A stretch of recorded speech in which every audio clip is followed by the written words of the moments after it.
CM Revanth foreign tour సత్ఫలితాలను ఇస్తోంది. మూడో రోజు అమెరికా పర్యటనలో సీఎం, ఐటీ మంత్రి Sridhar Babu, Cognizant CEO Ravikumar company ప్రతినిధుల బృందంతో సమావేశమయ్యారు.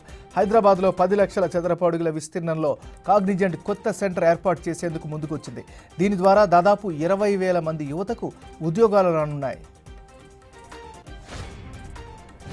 తెలంగాణ ప్రభుత్వం ప్రతిష్టాత్మకంగా తీసుకున్న స్కిల్ యూనివర్సిటీ ఏర్పాటుకు వేగంగా అడుగులు పడుతున్నాయి. వర్సిటీ చైర్మన్గా ఆనంద్ మహేంద్ర పేరును సీఎం రేవంత్ రెడ్డి ప్రకటించారు. త్వరలోనే ఆయన బాధ్యతలు చేపడతారని చెప్పారు.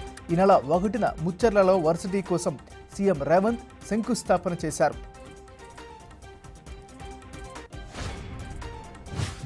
బీఆర్ఎస్ చీఫ్ కేసీఆర్కు షాక్ తగిలింది. కాళేశ్వరం డిజైన్ల మార్పు, నాణ్యత లోపాలే మేడిగడ్డ బ్యారేజ్ కుంగుబాటుకు కారణమంటూ ఆరోపిస్తూ భూపాలపల్లి కోర్టులో దాఖలైన పిటిషన్పై విచారణ జరిపింది. సెప్టెంబర్ 5న కేసీఆర్, హరీష్ రావు వ్యక్తిగతంగా హాజరు కావాలని ఆదేశించింది. మరో 6గురికి కూడా నోటీసులు పంపింది. వైసీపీ చీఫ్ జగన్ మరోసారి ఏపీ హైకోర్టును ఆశ్రయించారు. తనకు గతంలో ఉన్న భద్రతను కొనసాగించేలా ప్రభుత్వానికి ఆదేశాలు ఇవ్వాలని కోరారు.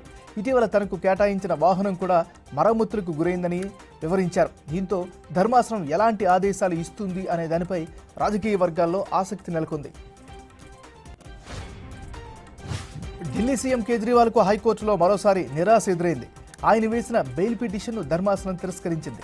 లిక్కర్ స్కామ్ కేసులో సీబీఐ అరెస్టును ఆయన సవాల్ చేశారు. అయితే బెయిల్ కోసం దిగువ కోర్టును ఆశ్రయించాలని న్యాయమూర్తి సూచించారు. ప్రస్తుతం ఆయన తీహార్ జైల్లో ఉన్నారు.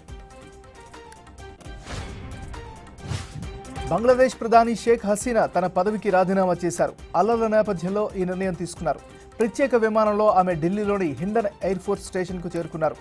భారత్ నుంచి లండన్ వెళ్లేందుకు ఏర్పాట్లు చేసుకుంటున్నట్లు తెలుస్తోంది. ఆందోళన నేపథ్యంలో బంగ్లాదేశ్లో తాజాగా సైనిక పాలన విధించారు. లక్ష్యాన్ని రీచ్ అవ్వడంలో లక్ష్య సేన్ విఫలమయ్యాడు. మలేషియా ప్లేయర్ జడ్జే లీ విజయం సాధించి బ్రాంజ్ మెడల్ సంపాదించాడు. మొదటి రౌండ్లో ప్రతాపం చూపిన లక్ష్య సేన్ రెండో రౌండ్లో కాస్త తడబడ్డాడు. చివరి రౌండ్లో పూర్తిగా చేతులెత్తేశాడు. మలేషియా ఆటగాడు లీ గెలవడంతో భారత్కు ఖాయమనుకున్న 4వ పతకం చేజారిపోయింది. ఢిల్లీలో వరదల కారణంగా సెల్లార్లో ఉన్న ఓ కోచింగ్ క్లాసులో 3 సివిల్స్ అభ్యర్థులు మరణించడం దేశవ్యాప్త చర్చనీయాంశమైంది. దీంతో విద్యార్థులు ఆందోళనకు సైతం దిగారు. సివిల్స్ అభ్యర్థుల మృతిని సుప్రీంకోర్టు సుమోటోగా విచారణకు స్వీకరించింది. కేంద్రం, ఢిల్లీ ప్రభుత్వాలకు నోటీసులు జారీ చేసింది. భారత స్టాక్ మార్కెట్ సూచీలు భారీ నష్టాల్లో ముగిశాయి. ఉదయం భారీ నష్టాల్లో ప్రారంభమైన మార్కెట్లు ఏ దశలోనూ కోలుకోలేదు. దీంతో సెన్సెక్స్ 2,200 పాయింట్ల నష్టపోయింది. నిఫ్టీ 662 పాయింట్లు పతనమైంది. దలాల్ స్ట్రీట్లో ఒక్కసారిగా ఏర్పడ్డ కుదుపు కారణంగా 15 లక్షల కోట్ల రూపాయల సంపద ఆవిరైంది.